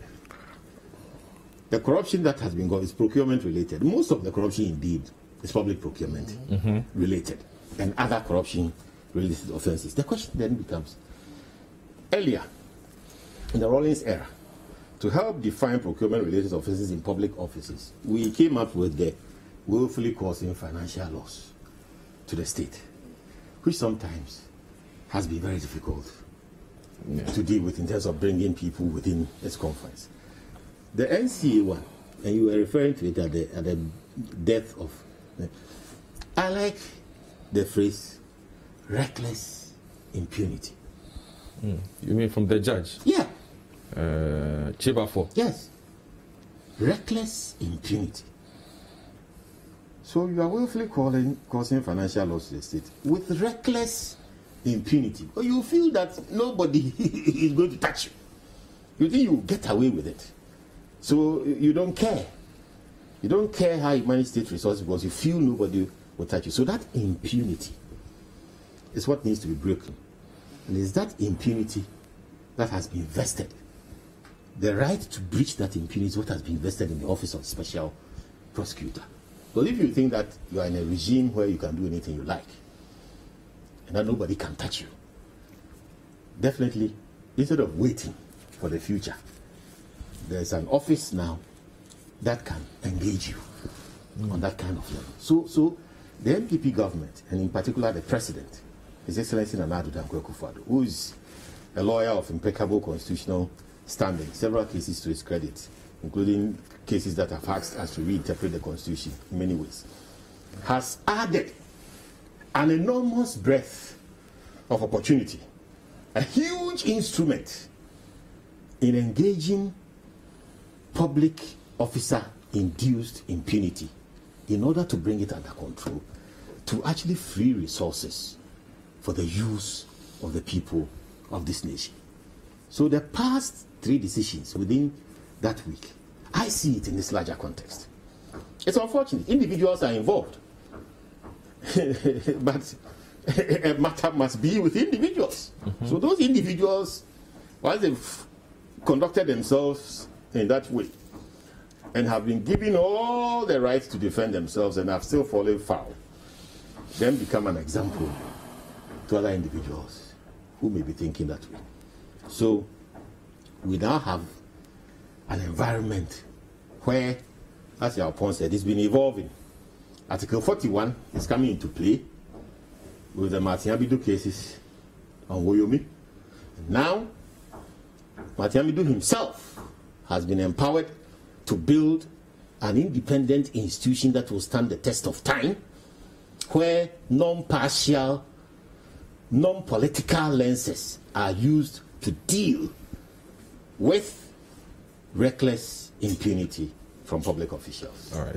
Thank you very much, Lawyer Bobby Asama. Nikwako, you can put the two together and then I can go to... let me just deal with... I'll go back to Lawyer Pond at Dom level issue since he was the one in court. Right. I'll just touch briefly on it. But let me deal with the NCA case. I wouldn't go into the merits of the case that much in terms of the fact that that case was cardinal in changing criminal law in respect of the right to disclosure, because they went to the Supreme Court as part, and that was fundamental, because before then, the prosecution for summary trials had the right to, keep documentation, even where those documents could possibly be exculpatory. Now, the decision in the Supreme Court, in respect of this particular case, you have to disclose everything. So that particular case it's fundamental. It's changed the practice of criminal law as we know it. I think that case itself, if you're looking strictly per se at the case as it is, simpliciter, certain persons have been, released as a result of that particular case. What for me would be my call would be for judicial reform. Even in the judgment, the judge called for judicial reform. My call would be for judicial reform in respect of interlocutory matters.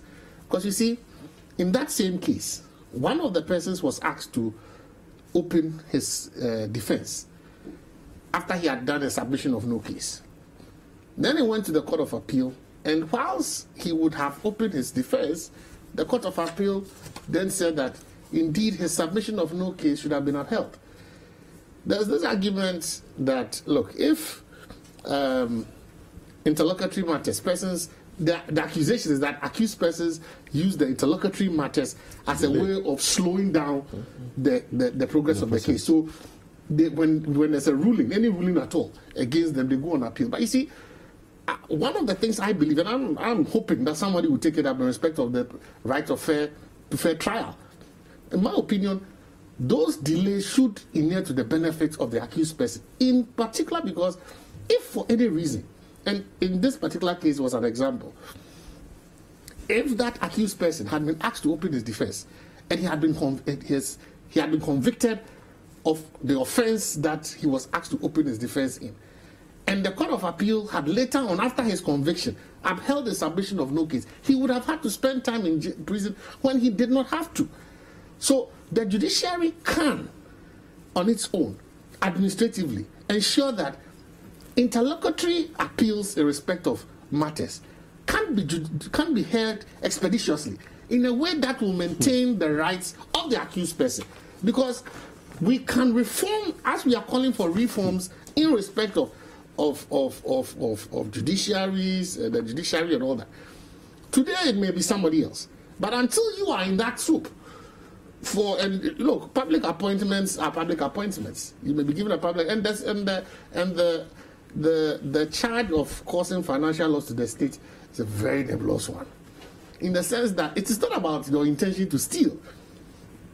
For example, you can actually be the managing director, and your company or something, or whatever goes to make an expenditure which perhaps you have oversight over, and you fail to have taken that oversight responsibility, and that particular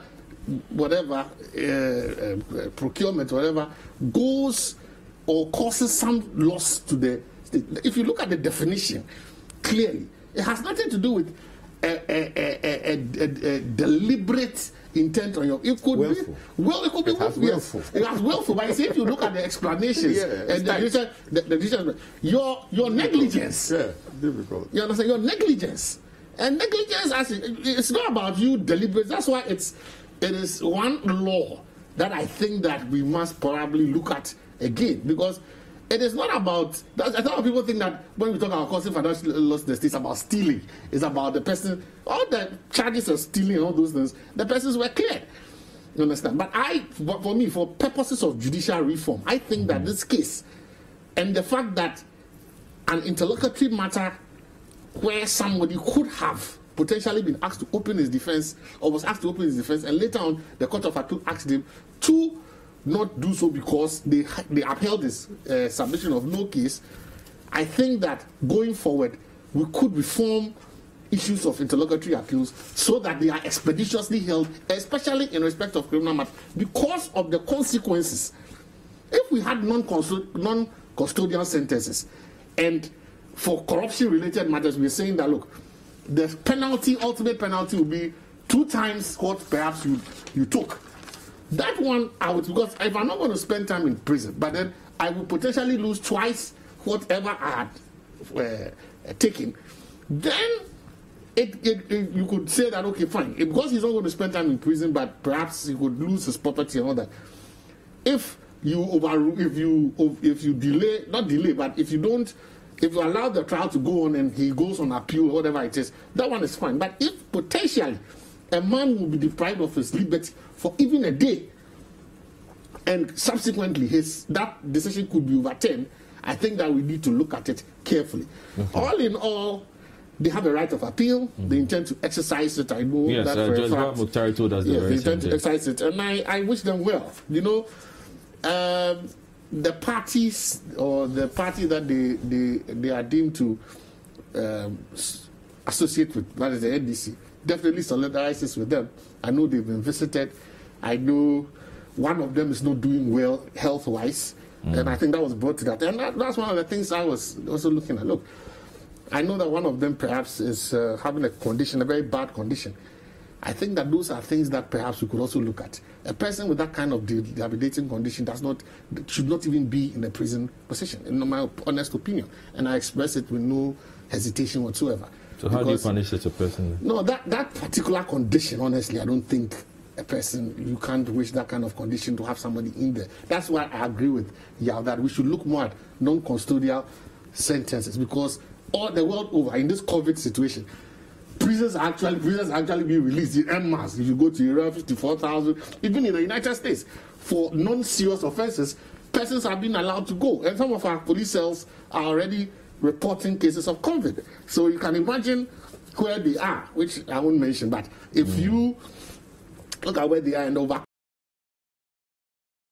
I just think that perhaps, and I think that people forget that to lose your property is not a joke. You can ask Dr. Wayobe, he will tell you that when the state is after you and your properties to be sold, and the state potentially could make, if they were even accused of 3 million, and the law is that you pay 6 million and all your properties will be seized, I think persons will look at it twice when they want to maybe engage in anything. But they have a right of appeal. I think that they will exercise quickly on Dom level. On Mr. Dom level, I saw you writing there. We should separate the issue of his failure to respond to something which in law amounts to contempt, because according to the law that was cited by the judge and by my learned colleague, Mr. Paul, failure to supply that documentation to whoever the appellant is contempt of court per the law.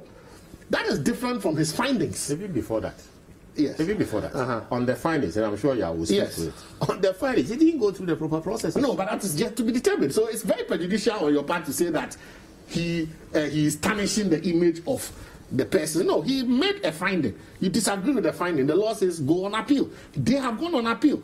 He published the findings before. See, listen. The fight, and you have called for the sunshine approach towards the fight against corruption. And so, if for any reason a particular finding does not find favor with a senior person in government, that is fine. He has exercised his right of appeal. He's even gone ahead to hold the man accountable for not providing him, which is what we want to see. You understand? Because at the end of the day, findings that are made go with reputational issues.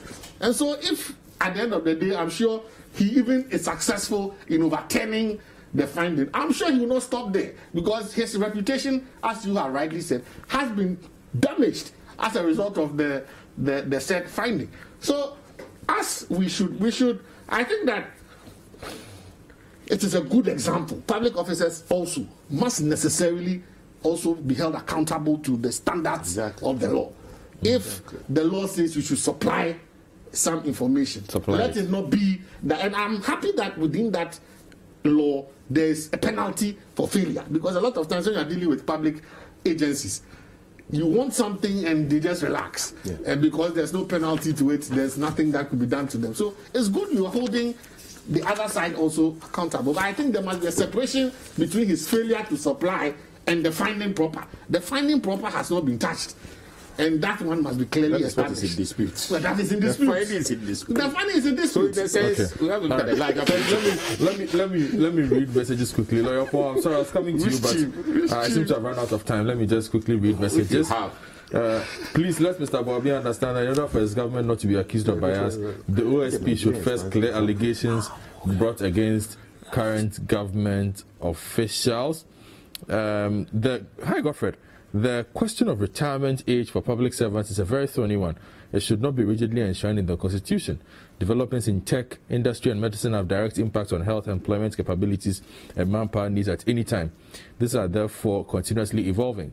The fact that public servants continuously seek extension of employment after attainment of 60 years should be sufficient to alert us that the rigid exit age of 60 years must be critically examined. The practice in developed countries should be an example for us.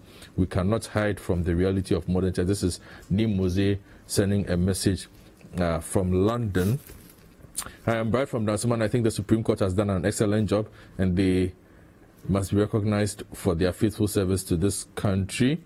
I live with a family of 7. We all registered for the Ghana card with our passports.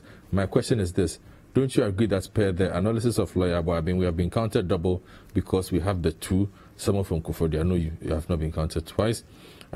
Somebody has sent a photo of the chit that he received from that it will be used to collecting the Ghana cards, and he says that the information on it is fading. His is almost not legible. What will the NIA do about situations like that?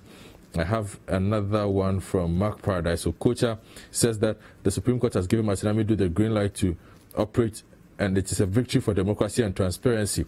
The only lesson that I have learned from the judgment is not about age, but rather it is about capabilities and expertise. So we should ask the question, does Martin Amidu have them? And it is a big yes. Nipakpo, you can't express yourself on this matter.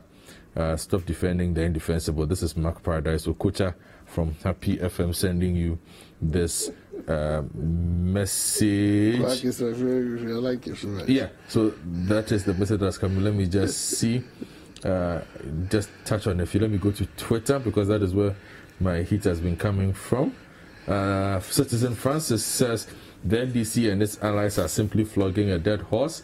If any, the AC will compile the register, and if any political groupings will not partake in the exercise, that's up to them. If the NPP could not force the AC in 2015 to change the voters register, the NDC cannot also do that. And Kwekuesa, tweeting on that Kinti says, well, here's my personal definition of corruption. Corruption is when you are your own cook, using ingredients from your own kitchen, serve your favorite dish with a live snake for starters. All right, so that is that. So I will end the conversation. A big thank you to... It's important. The interlocutory matters. Yes. I have the Nigerian example here. Okay. I thought we were running just out of 20 time. seconds. I have run out of time. Yeah, but they have a very unique process where if it's a matter of corruption, the substantive case continues in parallel to the interlocutory matters. So it doesn't stop. An interlocutory matter doesn't stop the substantive case. All right, thank you very much. A very big thank you to you, Nikwaku Samado. Thank you, Lawyer Opon and Franklin Kujo, who joined us virtually via Zoom as well. A big thank you. I hope you enjoyed this episode of The Big Issue. We'll be back next week. My name is Godfred Akoto Boafo. Have a good weekend.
Hi, this is Class Act, your virtual classroom. Today we have English language, and my name is Mauto Afisade.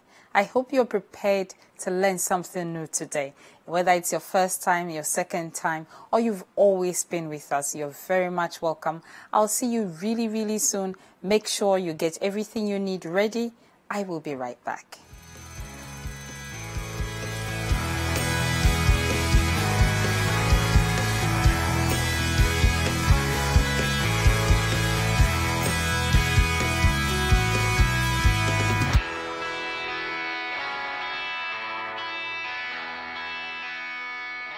Hello once again. Welcome back to Class Act. This is the English language lesson. I already told you can call me Miss Afi. And I hope you've been having a great time so far with us. Today intends to be another exciting episode of the English language lesson. And I hope that you're ready to study. I gave you something to do last week. Time flies, isn't it? It's already a week already. And we had looked at composition, to be specific. We looked at formal letters and we studied all the features of formal letters. And I gave you something to work on. I hope you had worked on it and that today you have it ready so that we can take a look at it together.